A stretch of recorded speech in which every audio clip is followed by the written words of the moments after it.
Greetings everyone. Hey, thanks for joining me. Cancer, this is your reading for June 2019. June brings us the celestial event of the longest day in the northern hemisphere and the shortest day in the southern. So that's sort of one of the prime astrological events in June, as well as Saturn going retrograde. There is a powerhouse number of 6 in June, which is about nurturing, feeling connected to the home, the family, nurturing yourself in particular, and all aspects along those lines. We're hoping that June might be a little calmer than it had been for the March and April and even some of May periods, but we'll just glide through June and see how it goes. I'm using these 4 different decks in front of you. The first 3 are tarot. This one is an oracle deck devised on the chakra energies.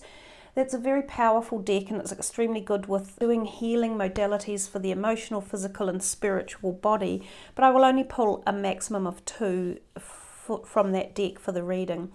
I have done most of the shuffling off site, not off site. I didn't take the cards down the road somewhere and shuffle them, but what I meant was out of sight, so before the video started. I will do just a quick brief shuffle for you now, just to reconnect with the cards again and let you all see that they are being shuffled. So this is for your reading for June, and we will see what comes forth. Now guys, I was asking everyone a sort of a question to get the community thread going and conversation, because I think everyone likes to read the comments that are posted on the videos. So I thought for you guys, what is your favourite season of the year? I wonder if there's a special preference for any of you, given that the Cancer, in terms of which tarot suit that you're represented in, is the Cups, and the Cups are often referred to as the autumn months, and in fact autumn is exactly where we are now in New Zealand, and it is very beautiful this year. The colours on the trees are spectacular. So I just wondered, what is your favourite season of the year, if any, because technically the Cancer energy has an autumn sort of flair to it. So anyhow, done the shuffling. Let's see, which deck are we going to start with? I think I'm going to start with this one. Goddess of the Moon. She's been out a little bit in these readings. She's a good card in terms, especially from this deck. She talks a lot about being able to fulfill your wishes, and especially through intuitive or creative endeavours. So this is a time to put your intuitive thinking cap on, feel into the energies or messages you are receiving cosmically or galactically, and work through them and make enterprises come from the celestial realm down into our present timeline so that you can manifest things. So she is a lot about intuition, feeling that, understanding messages that come, listening to your higher self in particular, and also synchronistic events and messages. She is also about the emotions and making sure that the emotions are balanced per se. But overall, this card in this deck does highlight fairly positive influence going on. In the traditional tarot, the moon is more about, often interestingly enough, Cancer type energy, also things being done at night or undercover or surreptitiously. So there may be some of those events or occurrences going on for you guys as well. Let me just move those back so that we can see the cards. Nice, the 8 of Wands is often denoted as a travel card, and this can be air travel literally. Some of you may be flying somewhere for work or for a holiday, and it could be flying to another country or interstate.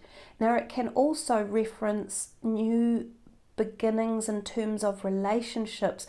Sometimes this card is beckoned as a potential romantic liaison that can turn up unexpectedly, or just new relationships coming into your life. So for instance, you might find that happens when you join a university and you start meeting new peers or friends or scholars. It might happen when you go to a new job. You meet a whole lot of new people all around you. Sometimes moving into a new neighborhood, or going and meeting friends, family members you've never seen before. So all of these energies can be embedded in this card. as well as the fact that it is a creative card because it's the wands, and it can also mean ideas and creativity coming in fast as well. Boom, there's what we've just been talking about, and of course she is the High Priestess, very much to look at or similar as this goddess of the moon, and she is all about intuition.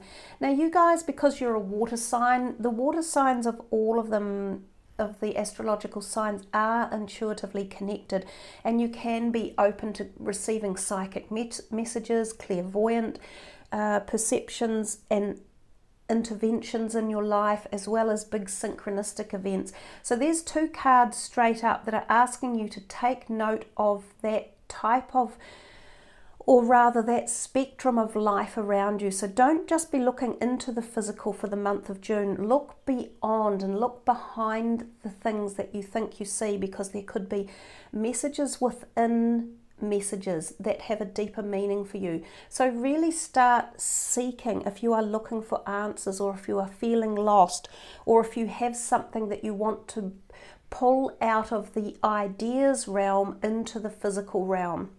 If you want it manifested, if you want something to happen, if you want action.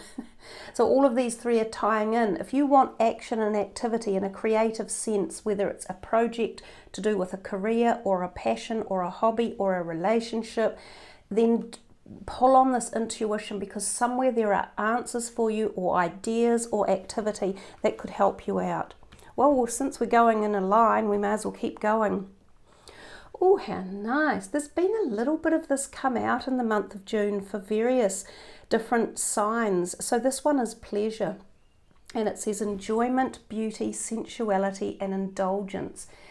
Now, I think we all like it in life when we get the time to occupy ourselves in these areas. So for some of you in June, it feels as though you are going to have time to do this, or if you haven't set time aside and you have a really busy working schedule, then you need to take some time out for the pleasurable things in life, for things that you enjoy, for harnessing beauty in your life. Now, beauty doesn't have to mean physical beauty of a person. Beauty can be looking at a sunset, or being outside listening to nature like birds, or watching animals in the forest, or walking through the hills. Any of those things can be beauty as well. But there is a degree of sensuality and indulgence in here. So giving yourself pleasure, and I maybe didn't mean it quite like that. What I mean is, take the time out to spend some time on yourself and enjoy the luxuries of life. And again, it doesn't have to be costing a lot. Time out, relaxation, meditation, going to a movie, spending some time either alone or with someone that you enjoy their company. They are all things that create pleasure as well. Very nice for you guys. Where to next? Yeah, well, you know, I said take some time out and enjoy the aspects of life that don't have to cost money. So we don't have to be spending all the time, but you're also being pulled to give yourself this rest and rejuvenation. And I think that resting and meditation, or yoga, or walking in the parks, or being at the beach sunbathing, or just reading a book, or gardening, anything along those lines is pleasurable, but it is also rest and rejuvenation for our mind, body and soul. Now, sometimes with this card, I think of there could have been areas through this part of the body that needed some sort of bolster. So it could be chest, lungs, stomach area, liver, spleen, that might all need this amping up from the white light energies. So like a yoga, Reiki or healing, because some of you may have had problems in that area physically. So it also goes through to the heart as well. So it's a good time to really take care of your physical body and the spiritual one as well. Well, that's sort of a dichotomy in itself, isn't it? We're resting and rejuvenating, and you know, enjoyment and indulgence, and then it says take action. So what is the action about? After this rest and rejuvenation, perhaps you fire up, perhaps you get this bolster of intuition that enables you to put something into action, to harness, to bring it here. So I think all perspectives and dynamics of life, not just full on go, go, go, and not just full on activation, you know, and connecting all the time, but it can be about this as well, that when we balance all of those opportunities and energies in life, then we can work in all dynamics. So that's when we actually see more balance. And when we have balance, we get both rest and rejuvenation and action and enjoyment. Let us see where this action is going. Okay, so he goes from 17 back to 16 into disruption, and disruption is the Tower card in this deck. So there could be something here that comes fast, which is what we mentioned at the very beginning, because the disruption card happens quite quickly and you've got a lot of action here, and there's also action here. This adds up to 8 and this is an 8 as well. So with the disruption card and the Tower, it can come as a wee bit of a shock, which might be why we need a bit of rest and rejuvenation, and make sure that we give ourselves time out and remember, you know, to give positivity to ourselves and to make sure that you don't take other people's negativity with you when you are required to have a bit of a break. The Tower can sometimes occur in workplaces. I've seen it happen there, where people have a falling out unexpectedly, and it can disrupt the work dynamics of a team that are together. Sometimes it can be a boss that up and suddenly leaves, or it can be workmates where there's been backstabbing going on and you might be involved in it. If you are and you can move aside of it, it's a good idea too, because sometimes this can be really quite volatile arguments included in this disruption. Other times it can be much more personally related in terms of personal relationships such as family or friends, and again there can be a degree of volatility in it. So I always think with the disruption card or the Tower, it does need to happen. Something needs to be said and changed about to recreate a new dynamic that takes us in action going forward, but it can be a little traumatic at the time. I always say being forewarned is forearmed, and knowing how to get through situations like this and what to avoid in particular. So arguments, heated arguments, don't really serve us if you can stand back and save opinions and trade them out for facts, or let someone's tempestuous fiery energy, just let them fire it off and then you come back to talk or reconciliate later, can be a good way of dealing with it. But do know that the disruption card takes us to a place that we are meant to be headed, even if it means that we leave certain things behind, either ideas, values, or people or relationships. It's just one of those things, and it's a timing perspective in life.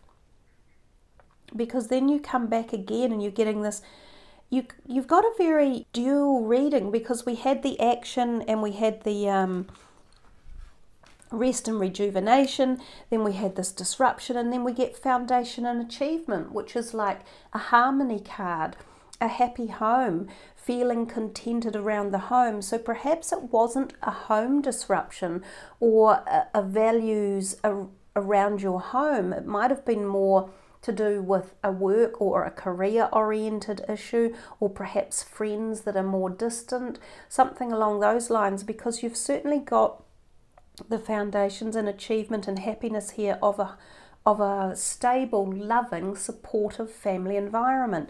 So if you feel as though something is going on in the background somewhere, it seems to me that you have somewhere or something or someone that you can go back to for this balance of energy and harmony. I was thinking there was a balance card out, but there hasn't been yet. This card can also represent going to a new home. Perhaps that's what the disruption was, that you have had to suddenly move away from where you have been living, but it seems you would be going to a better or more stable or more harmonious place to live. Sometimes this could be a sign where you might move out of one type of living arrangement into a happier home, such as a new extended family or a blended family, or leaving one relationship behind and moving into a new relationship with a new person in a new home. It can also signify engagements, weddings, the purchase of a new home, selling an old one and shifting to a new home, and immigration as well. So again, these sort of public readings or group readings, each card can mean so many different things. So you'll have to feel into what it's talking to you personally about, because they are so polar opposite in real terms, yet technically one way or another they are related somehow. The Four of Swords is basically rest and rejuvenate. So perhaps, you know, after feeling some of these things, perhaps if you are thinking of moving, or you having shifting on your mind, or selling homes or buying homes, or there's lots going on with people coming and going, or job offers or traveling, perhaps you need to take this rest and rejuvenation time out. Sometimes this card makes me think of operations, and sometimes planned, pre-booked operations, not necessarily major, but minor. And also sometimes this card can mean going away with someone in a rather sensual manner for pleasure, indulgence, and enjoyment. So these cards are still connected again. Some of you may be going away on a small trip with someone for a pleasurable event or weekend or something. And for some of you, conception of a pregnancy is also a possibility. Possibility. Adjacent possibilities would match very well with this too. You know, here there are 8 different opportunities. There's almost 8 here. 1, 2, 3, 4, 5, 6, 7, 8. So there's something maybe about the number 8. There are definitely things that you can do in your life that you haven't yet fully realized, that when we get into the daydreaming state, or we take time out and we connect with our intuition, and we have some of this, the goddess of the moon energies, and tapping into all of that innate higher self knowledge, that's when you find that you have these abilities to go in a different direction that you haven't yet seen or looked into or extrapolated out further. So there's plenty going on with you guys. You're quite busy. Oh, the Two of Pentacles upside down. This is another card representing travel. And it's also about juggling money, being a bit careful with your money. So for some of you, your travel might be, you might have thought you were going somewhere and it's temporarily put on hold. It might be a job application that some of you have been applying for, and there's a timing glitch with it somewhere. They ring you and they say, oh look, actually you can't come that day, or we're putting the job offer on hold, we've made some changes to it, or it's now this type of job, or it's now in this city. There's something along the lines of something you might have expected not going quite the way you did. I do think of it as travel as well, and sometimes across sea and sometimes by boat. So travel may one way or another be indicated, but it might be slightly different than you had anticipated, or timing wise it might be altered. Well, I'm over here, so we'll do this one. Here's compassion has come out twice. This is about caring, empathy, acceptance, and gentleness. And it also talks about being gentle with yourself. Again, so more of the, you know, making sure that you take care of yourself and have compassion for your own issues in life, and not be too severe if things have caused disruption, whether it be someone else or yourself or a direction you're going in. You must have acceptance, and when you are in empathy and caring, whether it's about yourself or about others, then this compassion that flows brings a peace a degree of calmness and just understanding, I think, and acceptance, definitely. I'll read some of the words for you from the book. It comes to us from the heart chakra area, and of course we've already mentioned the heart before in here, wondering if any of you had some sort of heart issues, whether you had like a broken heart or feeling heart pain from the loss of something, or whether it was physical heart issues. The Latin word for compassion literally means co-suffering. This card isn't an invitation to suffer, but rather to allow yourself and others to rise up beyond suffering through the light of genuine empathy and understanding.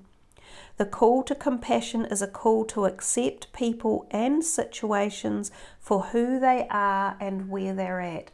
And that's the other thing. We can't change the people in our life. We can't change how they feel or react or process something.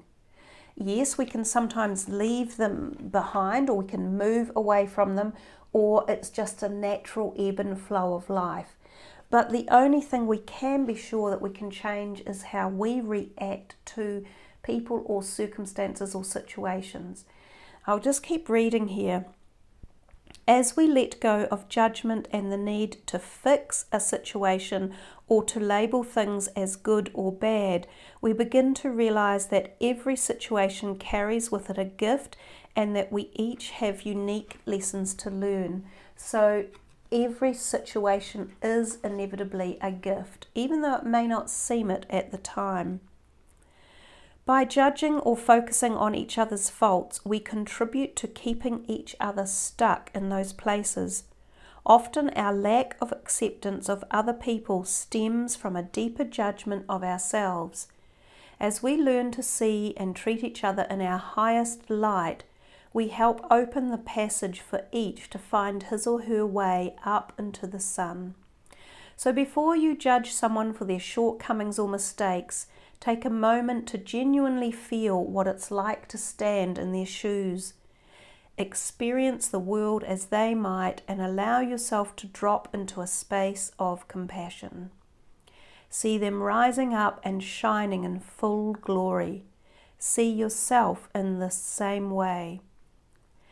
And yes, it is also time to have compassion with yourself. Treat yourself, and we come back to these two this time, treat yourself with the same love and acceptance that you would share with someone that you deeply care about. Talk to yourself in a loving way. Encourage yourself. Look for the positive in your life. Remember that you are human and you are learning, growing and evolving each day. So honor yourself and the others with compassion. So it is a beautiful card, and as I say, they're quite deep messages that come from the Chakra Oracle deck. They come to us at a very spiritual and emotional level in many ways, as well as physical too. So yin yang number 4, well 22 is 4, and another number 4 came out, and very similar color palettes, the kind of greeny yellowy with a bit of blue in there. So yin yang is all about balance, and I think I said before that I thought a balance card had come out when we were talking about having balance in situations. So you did receive a balance card, and this one says that this is a good time in life to make the move forward, to pick up the things that you desire to manifest, to make the opportunity to bring it from the ethers into the physical. And it's also about balance for your body especially, and so balancing hormones, emotions, physicality, health, diet, all types of modalities. This card is slightly different in its meaning in as much that it can be sort of like you're feeling ambivalent about what you do have or who is around you, and thinking, maybe there's more things I could have, or there's a better life out there for me. And sometimes you will get presented with an offer, and this can be romantic, or it can be new relationships coming in, even platonic relationships. But it often tells us to remember what we do have around us and to not disregard them, and to put them into perspective and make sure we bring balance into our ideas and thoughts around people or relationships that we currently have. Crown chakra, the Sahasrara, it's right up at the top of the head. It's up here. It is where we receive our strong guidance of intuition, and where the goddess of the moon energies come in through the top of the head, through our mind, providing us with higher self-knowledge, awareness, esoteric information and guidance. So again, it's a little bit about the head, and possibly sometimes, like this card, maybe headaches or head pain or earaches, anything to do with the head. So seeing a doctor about teeth, so a dentist, or eyes, ears, throat, thyroid, anything along those lines may be something that you guys are dealing with or looking at, or looking into a health modality for the month of June as well. So I think we were just about finished there. We might take one more card just because we can, and I'm going to take this one. Wow, that's a lovely one to finish with. A beautiful effervescent colour there, a glorious depiction on the card of nature, which we talked about a little bit before in the reading. And when we were talking about feeling pleasure in life and spending it outdoors and engaging in just the happy, wonderful vibrations of earth, the blossoming abundance, if you look closely in the card, you can actually see coins, gold coins in various places hidden around here. So this could be blossoming abundance of potential financial growth, even though it appears such a natural card. So it has this degree of creativity, of harmony, of balance, of yin-yang of life coming in. But the blossoming abundance gives you this idea or concept that something is turning in favour or beginning to show providence one way or another in a positive way. So I think that's a really lovely card for you guys to end with. And you've had some beautiful messages come through, you know, quite a lot that have told you to take action, and not be too reactive, but to make sure that you did rest and rejuvenate the body, and to call upon your rest and rejuvenate, and to call upon your intuition and higher powers, celestial helpers, to perhaps work through any issues that might be appearing, but treat them with compassion, and know that you have seemingly many adjacent opportunities that you can look into, regardless of whether they are personal or career related, such as moving home, selling home, starting a new business. Yeah, and really that's pretty much covering them all off. So a wonderful reading for you guys. I trust you have all really enjoyed that. I love it when you leave your comments, and I'd love to know what your favourite season is. So have a wonderful June, and of course June does take us into summer for the Northern Hemisphere and winter for the Southern. Much love everyone. Namaste.